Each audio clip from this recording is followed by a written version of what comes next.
आप देख रहे हैं NS9 न्यूज।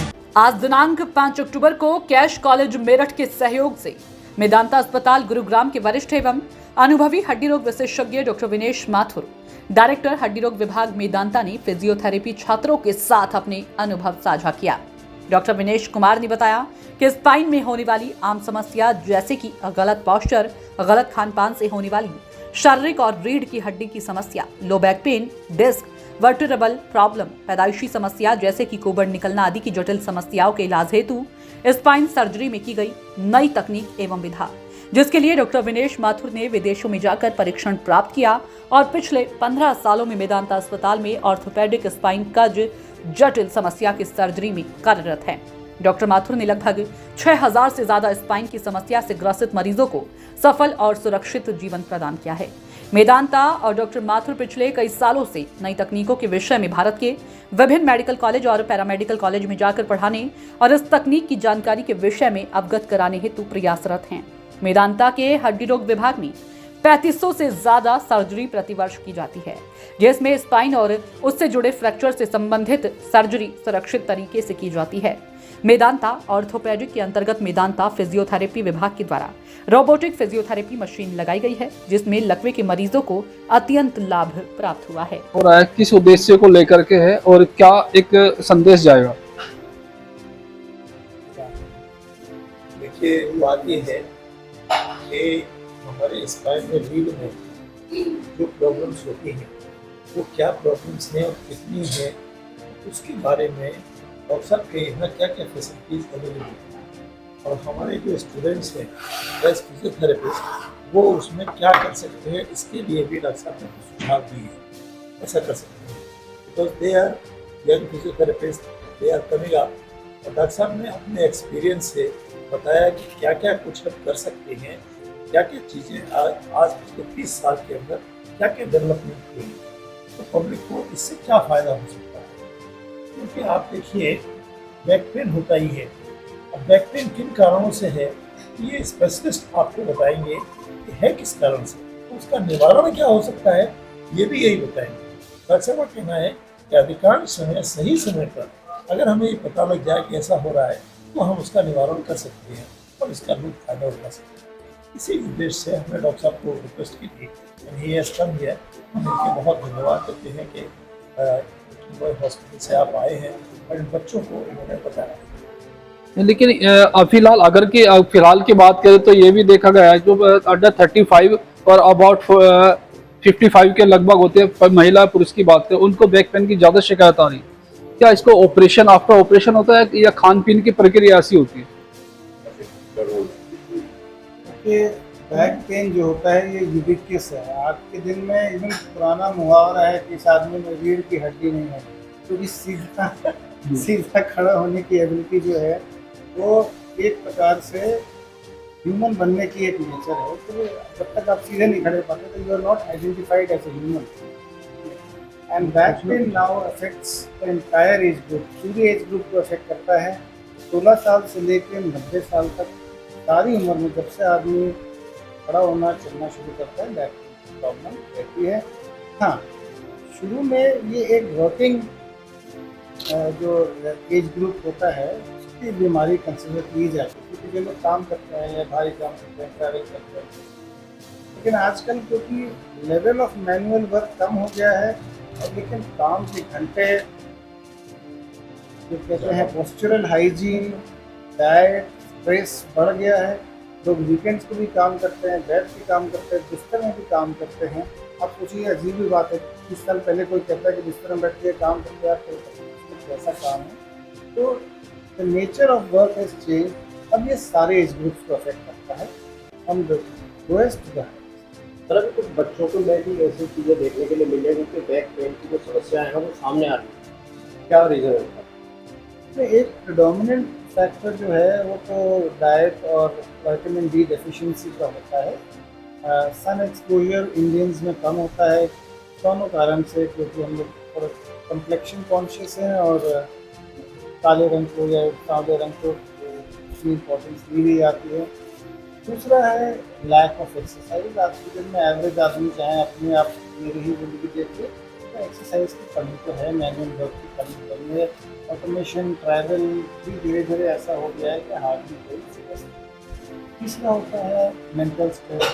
आजकल हम देखते हैं 17-18 साल के बच्चे भी जो होते हैं, बिल्कुल हमारे वहाँ पे ये कोटा वगैरह तो आपने सुना होगा, बहुत 12-12, 14-14 घंटे रह के हॉस्टल में रहते पढ़ते हैं, तो जेल जैसी सिचुएशन होती है। वैसे वो वाले बच्चे भी हमारे पास आते हैं।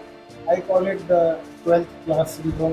12वीं तक बच्चे को दर्द रहता है, जैसे ही प्रोफेशनल में सिलेक्शन हो जाता है वैसे दर्द ऊपर हो जाता है।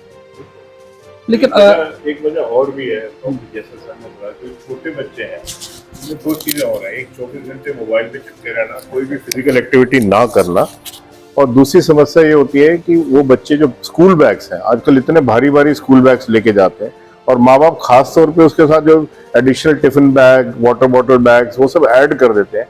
वो सारी चीजें भी सारी की सारी स्पाइन की प्रॉब्लम्स को आगे जो है बढ़ाती हैं, और उन बच्चों में ये दिक्कतें आती हैं। और डॉक्टर साहब ऐसे काफी सारे पेशेंट्स को पिछले साल में ट्रीट कर चुके हैं जहाँ स्कोलियोसिस जैसी सिचुएशन डेवलप हो गई, जहाँ बच्ची की छोटी उम्र में ही कुबड़ निकलना शुरू हो गया। उन सब चीजों के लिए स्पेशली फिर ऑपरेशन करके उसको ठीक करना पड़ा। बाकी आप थोड़ा सा इस पर। तो छोटे बच्चों के लिए भी आने वाले समय में जो जूनियर स्कूल हैं या पब्लिक स्कूल है, उनके लिए भी कोई आपका एक ऐसा अभियान चल रहा है कि बच्चों को जागरूक किया जाए, या पेरेंट्स को या उनके टीचर्स को कोई ऐसा आप जागरूक संदेश किया देना जाए चाहते के हो? लिए? हैवी बैग जिस तरीके से आजकल बच्चे लेकर जा रहे हैं, जी, और बिल्कुल। स्कूल वालों का दबाव काफी ज्यादा रहता है, ये एक प्रॉब्लम ज़रूर है, एक प्रॉब्लम ज़रूर है, और ये इंस्टीट्यूशनल लेवल पे एड्रेस भी की जा रही है। आजकल सारे जागरूक स्कूल जो होते हैं वो इस बात को रिकग्नाइज करते हैं, और एक्चुअली देखिए तो बहुत सारे स्कूल डिस्करेज करने लगे हैं। आप जो लोग जागरूक होते हैं कि बच्चे को स्कूल बैग वगैरह का रेट कर रहे हैं, लेकिन ये आराम से जाएगी नहीं जब तक हमारा 100% एजुकेशन और 100% स्कूलिंग नहीं होगी कि हर बच्चे का स्कूल और जगह निर्मित हो के अपनी किताबें या सामान आके रख सकते। जब तक वो प्रॉब्लम नहीं होगी तब तक एक ट्रांसफर तो होगा, बच्चा तो पोस्ट रहता है। सर एक आजकल एक थोड़ा क्रेज ज्यादा चल रहा है जिम को लेकर के।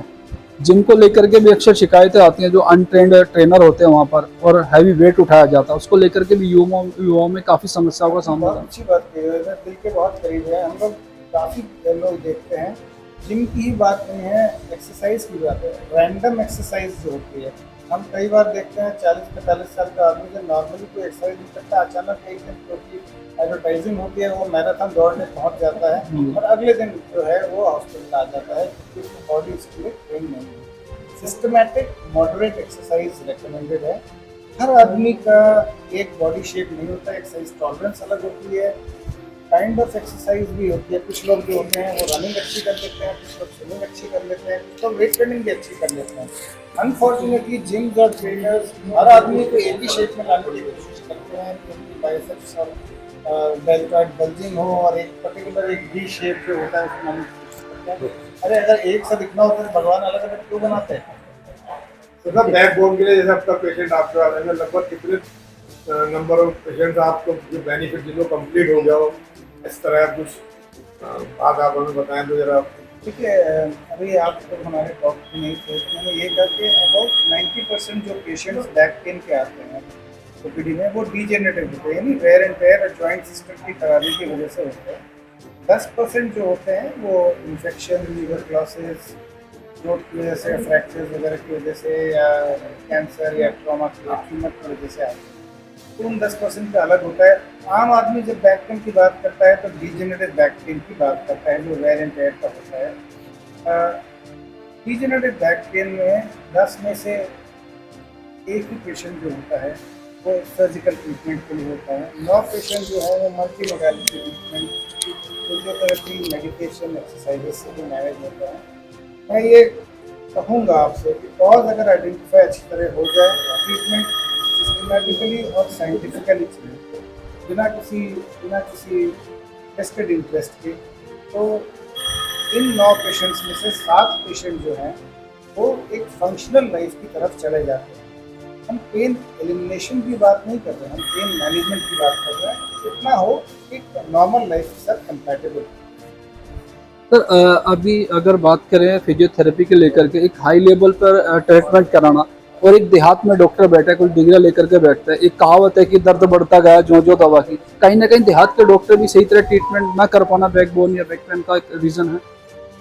पहली बात तो बीमारी का आइडेंटिफिकेशन है। जहाँ मैं सोचता हूँ कि जो कम फैसिलिटी वाले एरिया है वहाँ बीमारी के आइडेंटिफिकेशन में टाइम लगता है और डायग्नोसिस में टाइम लगता है। आज के दिन में मेरे पास 6 हफ्ते से ज़्यादा कोई बैक पेन का पेशेंट आता है, हमेशा MRI वर्कअप कराते हैं। लेकिन एक लापरवाही की, क्योंकि कॉमन बीमारी है, वो एक लापरवाही की एटीट्यूड है, उसमें बहुत सारी सीरियस प्रॉब्लम मिस हो जाती है। कोई भी बैक पेन जो है लाइटली नहीं है। दूसरी रही फिजियोथेरेपी की बात, 2 टाइप्स ऑफ थेरेपी होती है। एक होती है functional therapy, muscle training, posture balance. इसके लिए तो सिर्फ टाइम और मेंटालिटी चाहिए। कोई भी आदमी फिट ज्ञान के साथ इसको किसी भी सेटिंग में दे सकता है। यहाँ बैठ के मैं टेबल पे आपको सिखा सकता हूँ क्या नहीं। दूसरा होता है मोडालिटी बेस्ड थेरेपी, यानी जो मशीनों से थेरेपी दी जाती है, सिकाई की जाती है, टेनिस वगैरह। उसके लिए थोड़े इक्विपमेंट की ज़रूरत पड़ती है, लेकिन वो भी इतना मुश्किल नहीं होता है। Main is muscle training, balance, postural rehabilitation, core muscle strengthening. ये किसी भी सेटिंग में हो जाती है। हाँ, जागरूकता और अवेयरनेस की जरूरत है। कराटे की युवा पीढ़ी के लिए फेमस मैसेज आप क्या देना चाहेंगे?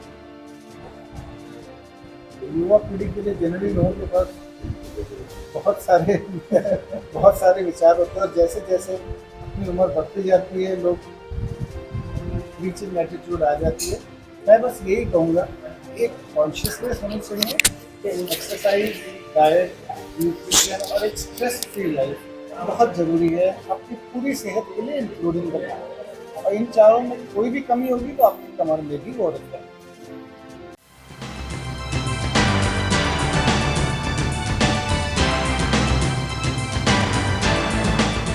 आप देख रहे हैं NS9 न्यूज।